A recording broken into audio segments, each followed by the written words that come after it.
Hello everyone, welcome to the channel. Today we will discuss about the Thomson model of atom. Structure of atom decide करने के लिए हमारे पास different times पे अलग अलग scientist ने अलग अलग तरह के मॉडल्स पुट किए. ठीक है, तो सबसे पहले जो स्ट्रक्चर ऑफ एटम के बारे में मॉडल आया that was Thompson model of atom. और आज हम इस वीडियो में इस मॉडल को डिटेल में डिस्कस करेंगे. That was the primary model of atom which explain about the structure of atom. इस मॉडल का दूसरा नाम प्लम पुडिंग मॉडल भी है. कैसे है देखो, साइंटिस्ट हुए जे थॉमसन. उन्होंने 1904 में एक मॉडल रखा और ये मॉडल इलेक्ट्रॉन्स की डिस्कवरी के बाद रखा गया था, लेकिन तब तक एटॉमिक न्यूक्लियस डिस्कवर नहीं हुआ था. यानी कि इलेक्ट्रॉन तो डिस्कवर हो चुके थे, लेकिन अभी न्यूक्लियस डिस्कवर नहीं हुआ था. ये नहीं पता चला था कि न्यूक्लियस क्या क्या प्रोसेस करता है, किस तरह का चार्ज प्रोसेस करता है, किस तरह के चार्ज पार्टिकल्स उसके अंदर प्रेजेंट हैं. लेकिन इलेक्ट्रॉन डिस्कवर हो चुका था.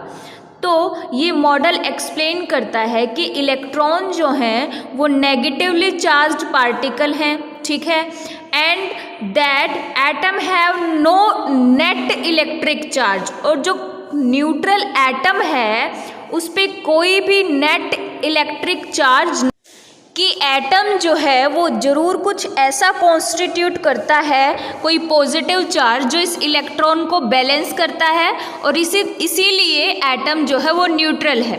तो इन्होंने कहा कि प्लम पुडिंग की तरह जो इलेक्ट्रॉन्स हैं that are surrounded by a volume of positive charge. ठीक है, like negatively charge plums embedded in the positively charge pudding. जैसे तुमने केक खाया है, पुडिंग का मतलब वैसे हलवा होता है और उसमें कहीं कहीं हम किशमिश डाल देते हैं. ठीक है, या ड्राई फ्रूट डला होता है तो वो रैंडमली डिस्ट्रीब्यूटेड होता है ना. तो इन्होंने कहा कि पुडिंग जो है ना, पुडिंग यानी कि हलवा सपोज करो वो पूरा पॉजिटिवली चार्ज्ड है, और उसमें जो ड्राई फ्रूट कहीं कहीं रैंडमली डिस्ट्रीब्यूटेड है that is negatively charged electrons. ठीक है, और इन्होंने इसके कंपैरिजन के लिए बहुत सिंपल टर्म्स और भी दी, हम डायग्रामेटिकली भी देखेंगे. इन्होंने कहा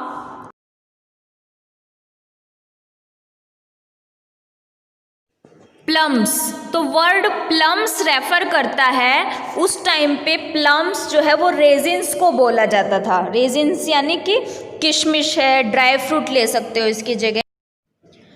कुछ इस तरह का इमेजिनेशन उन्होंने दिखाया था कि सपोज करो एक स्फेरिकल स्ट्रक्चर है और उसमें नेगेटिव और पॉजिटिव चार्ज डिस्ट्रीब्यूटेड हैं, और ये जो कंप्लीट स्फीयर है ये पॉजिटिवली चार्ज है, और इसमें कहीं कहीं नेगेटिव चार्ज रैंडमली डिस्ट्रीब्यूटेड है like the raisins in the pudding. That was called as plum pudding model. आप देख सकते हो ग्रीन कलर में पॉजिटिव चार्ज शो किया गया है और ब्लू कलर से इलेक्ट्रॉन्स यानी कि नेगेटिव चार्ज शो किया गया है. एक और डायग्राम देख लेते हैं. सपोज करो एक स्फीयर है या एक बॉल सपोज करो, उस बॉल पे कंप्लीट पॉजिटिवली चार्ज है वो. ठीक है, और उस बॉल में नेगेटिव चार्ज के यानी कि इलेक्ट्रॉन्स जो हैं वो रैंडमली डिस्ट्रीब्यूट हैं. ब्लू स्मॉल बॉल से इलेक्ट्रॉन्स को रिप्रेजेंट किया गया है और कंप्लीट बॉल को पॉजिटिव चार्ज माना गया है. इस डायग्राम में you can easily see that was the Thomson's model. इन्होंने कहा कि हम इसको वाटरमेलन से भी कंपेयर कर सकते हैं. You can see the watermelon.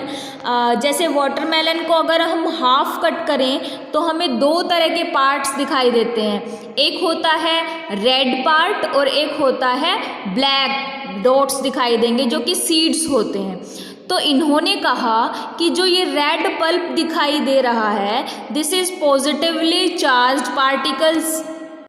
यानी कि red part positive charge distributed है पूरा वाटरमेलन में, और जो ब्लैक सीड्स दिखाई दे रहे हैं these are negatively charged electrons. तो इस तरह से रैंडमली डिस्ट्रीब्यूटेड हैं किसी भी एटम में जो कि स्फेरिकल शेप का है और पॉजिटिव चार्ज कॉन्स्टिट्यूट करता है, उसमें रैंडमली नेगेटिव चार्ज डिस्ट्रीब्यूटेड है, जिससे एटम न्यूट्रल बन जाता है। जितना पॉजिटिव चार्ज है उतना ही अगर नेगेटिव चार्ज होगा तो दोनों चार्ज बैलेंस हो जाते हैं और atom will be consisting of no net charge, यानी कि atom will be neutral in nature. ठीक है,